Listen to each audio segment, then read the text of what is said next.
Since the first man-made nuclear blast in July 1945, scientists have chronicled the devastating effects of an atomic explosion.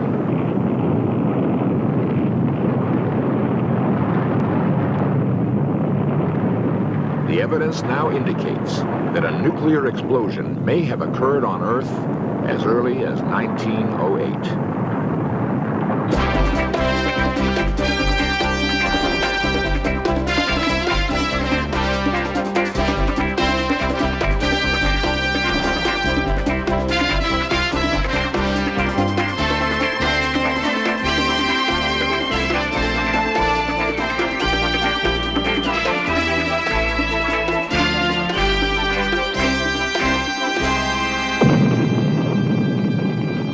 June 30th, 1908, over 12,000 square miles of Siberian tundra was rocked by an exploding fireball. The blast was 10 times as powerful as the bomb dropped on Hiroshima. Yet, atomic power was unknown on Earth. What was the Siberian fireball?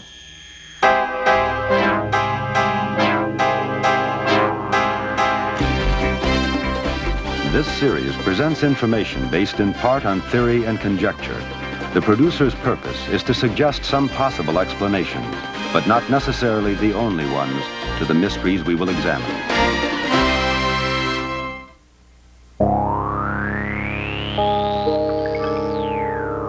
In an age when satellites have become commonplace in the heavens above Earth, it is possible to conceive of another civilization sending a distant probe to our planet.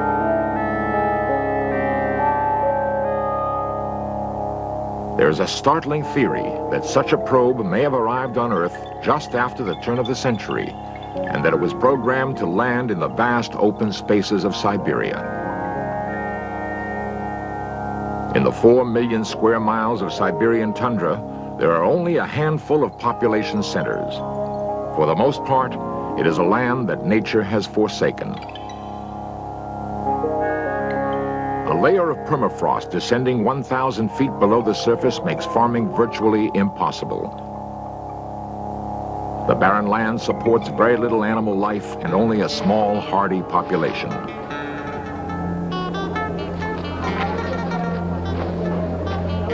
The lives of the people have changed little over the hundreds of years.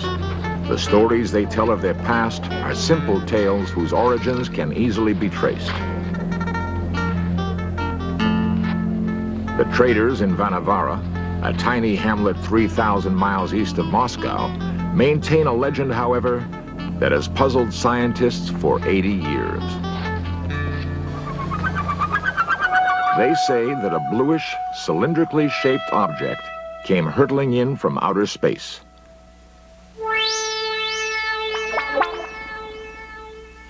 It was the morning of June 30th, 1908. At precisely 7:17, the object exploded.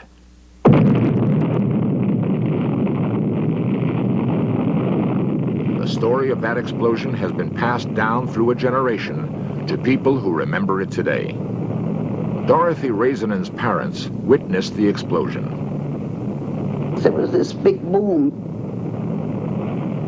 They couldn't see, and the earth shook under them, and of course they all fell down and prayed and cried, you know. My children got hysterical. The sky turned kind of a dirty orange, a haze got in there. Technical journals and daily newspapers as far away as California reported that dirty haze seemed to settle on the horizon following the explosion.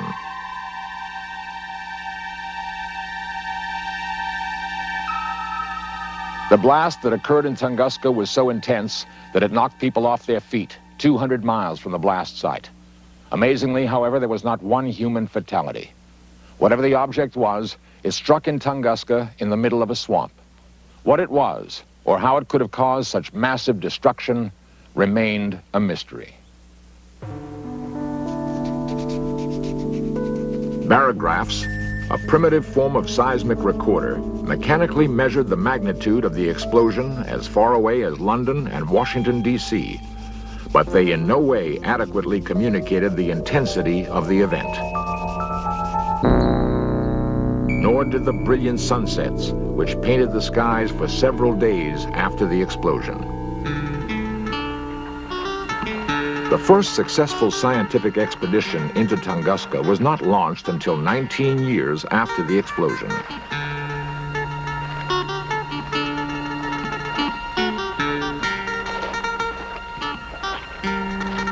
In 1927, a young Russian meteorologist, Leonid Kulik, set out to prove that the massive destruction was caused by a meteor colliding with the Earth.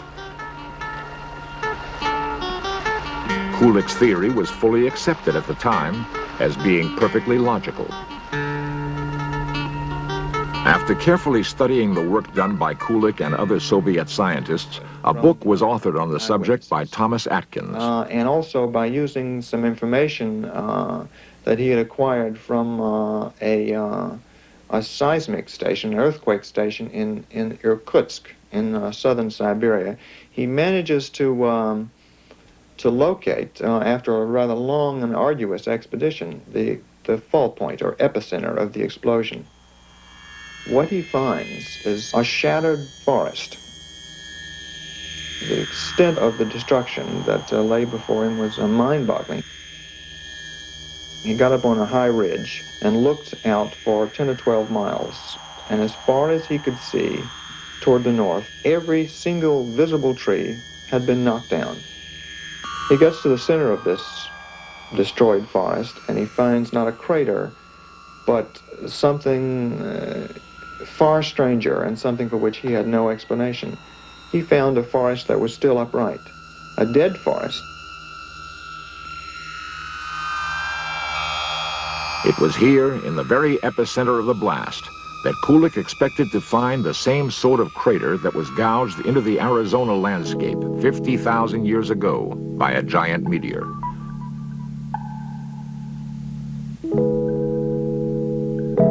"4,000 feet in diameter and 600 feet deep, the Arizona crater has resisted forces of rain and wind to remain virtually unchanged."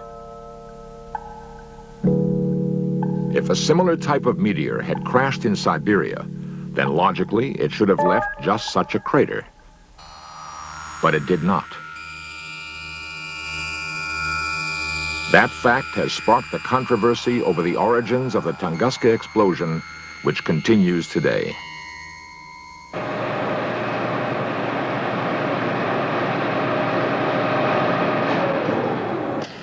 The information on Tunguska is still being cataloged and analyzed.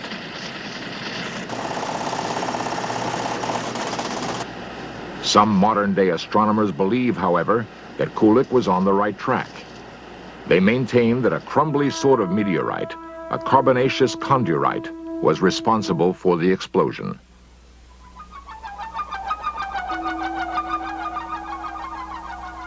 If we have a carbonaceous chondrite that is 40 or 50 feet in diameter, that's a huge object. What happened at Tunguski... Ronald Oriti, who supports the meteor theory, is an associate lecturer at Griffith Park Observatory. It would probably totally disrupt in the atmosphere at an altitude of anywhere from 5 to 10 or 15 miles above the Earth. The energy that it releases at that time is the same energy that would be released by a much stronger object, an iron object of the same mass upon striking the Earth. So what we find with Tunguska is that we can entirely account for what took place if we have a very soft and crumbly meteorite that explodes in the atmosphere.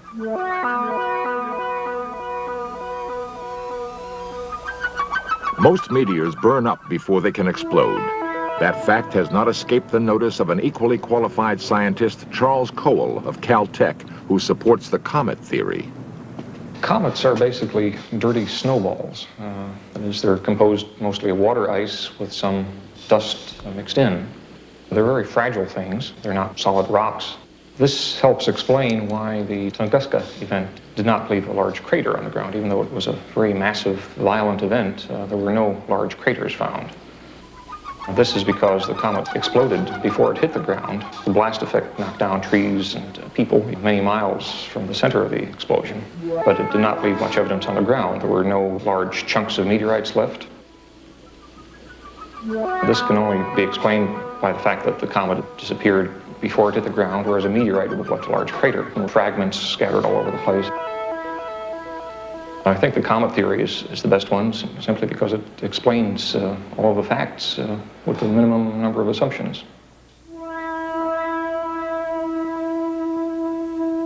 Some scientists are even willing to reach further for possible explanations. Dr. Isaac Asimov is a physicist, mathematician, and author. Until, say 20 years ago, the universe we knew was very staid and stable, and nothing particularly exciting happened. But since then, with the discovery of quasars in 1963, we have come to believe and to have evidence for the fact that this is a violent universe we live in, and that there are all kinds of strange objects we didn't dream of before. For instance, there are black holes. The ordinary black hole is a monstrous thing with a mass equal anywhere from 3 times that of the sun to billions of times the mass of the sun. There are at least theories that there are such things as mini black holes, formed at the very moment of creation in the Big Bang 15 billion years ago. The ravening gases that emerged from the original Big Bang may have created sufficient compressions here and there to squeeze small bits of matter into black holes. Supposing one of these mini black holes that perhaps didn't have any more mass than an asteroid came down and struck the Earth. It would absorb atmospheric molecules as it dashed through the air, heating it up and creating a terrific explosion. Now, there is no evidence that this is what happened. In fact, to tell you the truth, there is no hard and fast evidence that many black holes exist at all. The explanation, however, with which Dr. Asimov feels most comfortable is the comet theory proposed by Charles Cole. Other explanations have been offered, particularly by Soviet scientists who have had more opportunity to study the physical evidence. Soviet science writer Alexander Kazantsev proposed in the early 1950s that the Tunguska blast was nuclear in origin. But who or what could have triggered such a blast remained a mystery.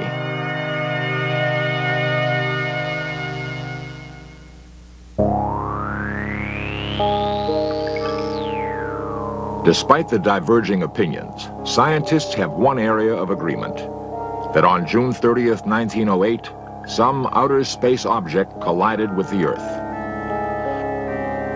But in order to seek a logical explanation of what happened in the Tunguska, we must go back and analyze the blast itself.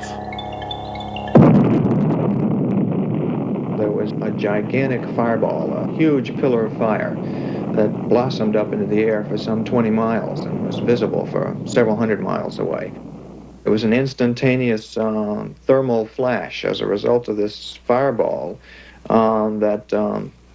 that scorched the forest for, again, for hundreds of miles. There were shock waves that rushed through the forest, knocking trees down.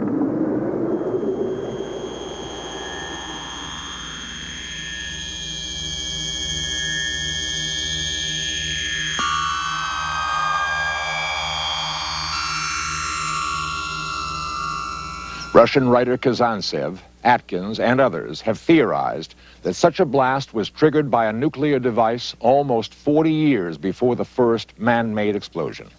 Nowhere in Earth's history is there evidence of a spontaneous atomic blast. The heavens, however, hold a partial answer.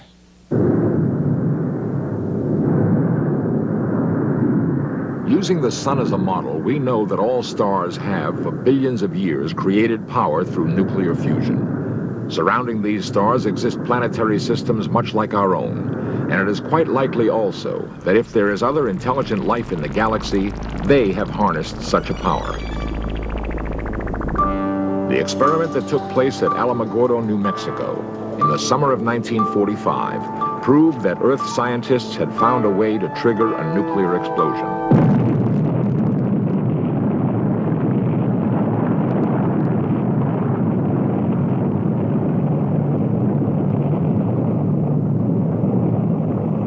From that momentous day until the present, the atomic tests have continued, and the results have been carefully monitored. Item 289.0 complete.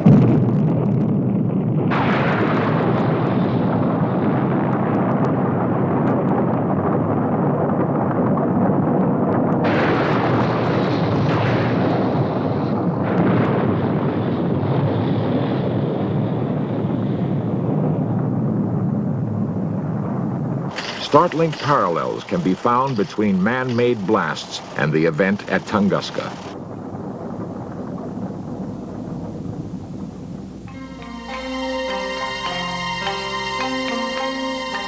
The devastation at Hiroshima provides a glimpse of what occurs at both the center and fringes of a massive explosion. The Hiroshima castle was the exact detonation point.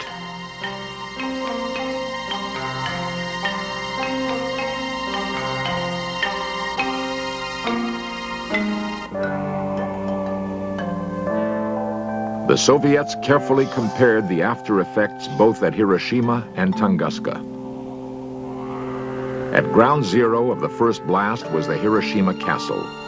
Charred, it remained upright even though buildings far sturdier, only a few 100 feet away, were flattened and completely destroyed. This fact coincided perfectly with the telegraph forest effect that had so puzzled Kulik. Evidences of accelerated plant growth in both Japan and Tunguska were observed, as were traces of radioactive material in tree rings.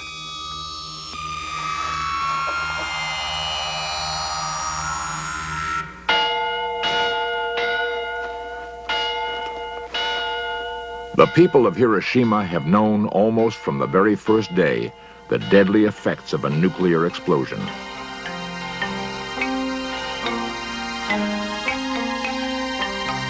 Coincidentally, the people of Tunguska have suffered similar after effects. Ill health has plagued the entire family of Dorothy Raisinen. Well, none of them were too healthy. They were all healthy enough when they were smaller, but it seems like as soon as they reached 30 or 35, their health all began to fail. In an effort to confirm or deny their suspicions regarding Tunguska, Soviet scientists conducted one final experiment. They constructed a matchstick forest.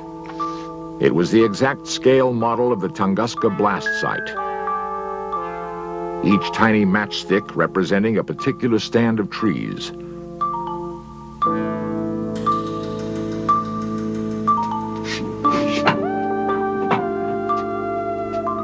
They detonated an explosion at the relative altitude of the 1908 blast.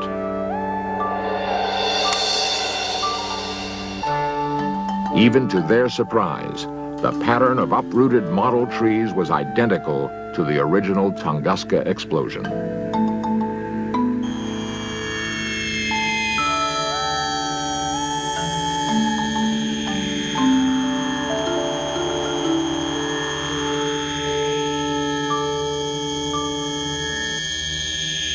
The evidence supported the Soviet contention that Tunguska was the result of a nuclear holocaust. One nagging question remained. How could a nuclear bomb have been exploded in 1908? Who or what would have had such a capability? Henry Gree is an acclaimed journalist and author of the book New Soviet Psychic Discoveries. He is the only American who has interviewed the man who took up the quest in 1956 to solve the Tunguska mystery, the Russian physicist Alexei Zolotov. A man with a very long black beard, bold, burning black eyes, fanatical in his dedication to his subject. He has eliminated 10 very interesting theories about the possibility of what had happened on that day in 1908.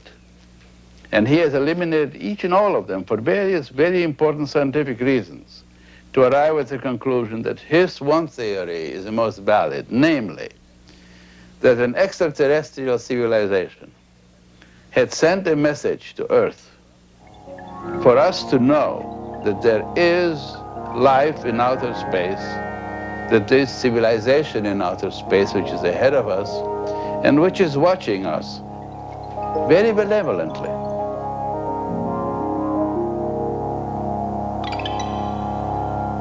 This is why Zolotov said this particular explosion took place at Tunguska.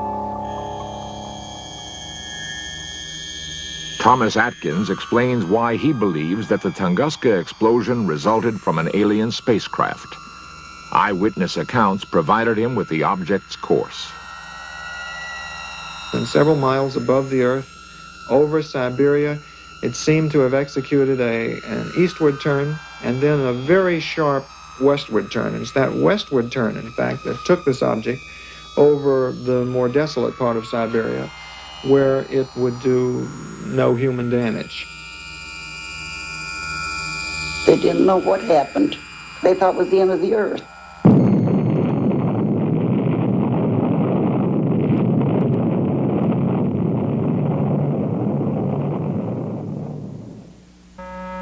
The universe is full of strange things. We know that. We've discovered some of them in the last 20 years. The only way we're ever going to understand the universe is to try to keep an open mind and try to be ready for strange things. J.B.S. Haldane once said, the universe is not only stranger than we imagine, it is stranger than we can imagine.